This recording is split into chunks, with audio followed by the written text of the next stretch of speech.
It's me. Thank you. How is parallel parking going these days? There we go, back to that, I sucked at it. You know, because it's interesting, I remember way back when I was 16, a couple of weeks ago, you still look like a baby. You know thank you, but you know you're gonna hit that curb. And I felt, and the guy was just like looking at me like, you're gonna hit the curb. It's over. And it's funny now when I back up a parallel park, my wife is great at backing up. She's like she's like, zoom. I'm just like, I'm checking. My kids are like, Dad, use the screen. A little PTSD like that moment. Yes. So.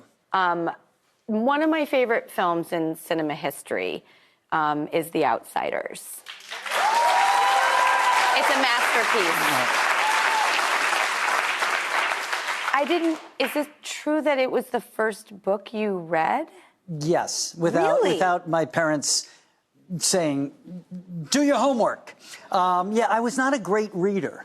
It's interesting because we have to do that for our work. Yeah. But I was, maybe I fell through the cracks in the early grade school time of reading and comprehension, because I was reading and daydreaming that I'd be on stage or in a movie or Gene Kelly or something like that. I was very influenced by those great old movies that Mom had on all the time when I was a kid. But yeah, The Outsiders I read it in 7th grade. And I just, I connected to those characters, the story, S.E. Hinton, the great S.E. Hinton, she was 16 years old when she wrote this book. And then having the opportunity to be in that movie, that one holds a special place. I mean, it just does. It just does. Thanks. I was reading about, do you remember the pamphlet they made for The Outsiders? Yes, I do. I think I have one in a bin in the basement somewhere. So they put out this cool pamphlet, and each character got their own box, and it sort of accordion opened and closed, and they were on both sides. And I used to carry that with me everywhere I went because I wanted to be in the group so badly. It's cool to be a greaser. I mean, it is. It just is. Yeah, I was a greaser, not a soch, for sure. Although Cherry Valens, come on. Diane Lane. But how was the audition process with Francis Ford Coppola?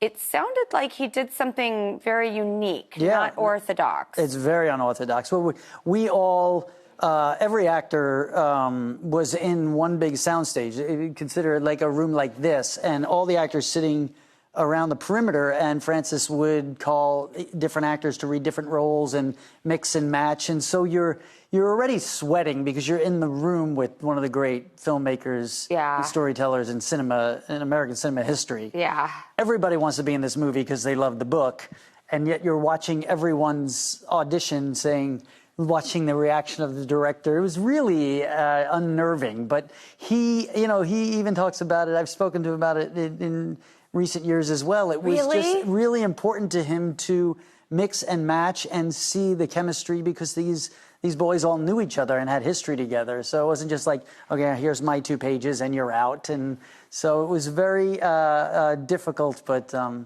worked out for me. And it did, because, in your new memoir, which I've been reading, it's so beautiful. And the story about your wife that I loved so much was she was your girlfriend at the time. And is it true you took her to see the movie? I went to this sneak preview. I'd never seen The Karate Kid yet. And I sat in the back of the theater with my girlfriend, Phyllis, who is now my wife of 35 years.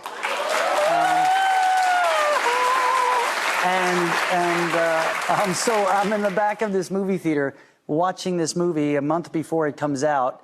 And it was just in concert. It was a love affair between the audience and what was happening on this screen. And they were rooting and cheering and crying and jeering, and whatever emotion was going on. It felt like they knew this kid. They cared so much for this kid. And there was this moment where I was just like, I'm this kid. This is crazy out of body. And it was just, it's been that ever since. It's really quite incredible. I know, there's such goodwill with LaRusso, John Avildsen intercut your first audition with Pat Morita's. You can see it on YouTube, and I write about it in the memoir, just that that experience, how those words, listen, credit Robert Mark Kamen for a wonderful script. It all starts on the page. But that chemistry and the attitude of those characters were right there from the first reading. And then when I met Pat, who no one wanted they don't want Arnold from Happy Days in this movie. It was like, no, he's the wrong guy. The studio didn't want him. The producer didn't want him. And Avildsen and his casting director just put the tape in. And then he said, okay, let's get them together, me and Pat and myself. Chemistry read. And it was a chemistry. It was like a chemistry. I opened the door. Arnold was nowhere to be found. Miyagi was present. And it was the most effortless, easy, soulful magic I've ever experienced, and still is going on today. I mean, we all love you so much. I assume that it's okay to speak on everyone's behalf, and I'm not an assuming person. Auditioning is like the most vulnerable, weird. It's like an awful process, but it's really like there's no choice in the matter. Have you ever had a nightmare audition story? Well, yes. I allude to very often in success, the right actor gets the right part. Yeah, yeah. Because I'll get that. Hey, did you ever audition for Back to the Future? Or wait, didn't I hear that you were up for Ferris Bueller? And I'm like, you're in the running. Yep. You're auditioning. You're giving it your shot. And then at the end of it, when I look at Ferris Bueller is Matthew Broderick. Marty McFly, Michael J. Fox is Marty McFly. And you go down this list. So dare I say, maybe Macchio is LaRusso. You know what I mean? It's just the right. It connects in that way. But yeah, certainly I've had my share of slipping and falling in front of it, but that's it. You got to try to fall forward, right? I also think your attitude is the right attitude because, we're all, if we've grown up in this industry and we're lucky enough to maintain longevity, you just have to either adapt. There's two roads. You adapt suffering from rejection or believing everything happens for a reason and that there's enough room for everybody. That's right. And there is no LaRusso without Macchio. That is for sure. I mean, you've lived a beautiful life, and you've brought us along for the ride in these iconic films. And Cobra Kai is, how much I am obsessed with it. We talked about it the last time you were on the show. It is so hard to reinvent and reimagine an iconic property and evolutionize it the way that they have and you guys have. And I'm so excited for your book. I'm so glad you're making all of our lives better. And, Waxing On the Karate Kid in Me is available now. It is filled with extraordinary stories from an extraordinary person. Thank you. I'm so happy to see you. Thank you so much for coming here. It's great to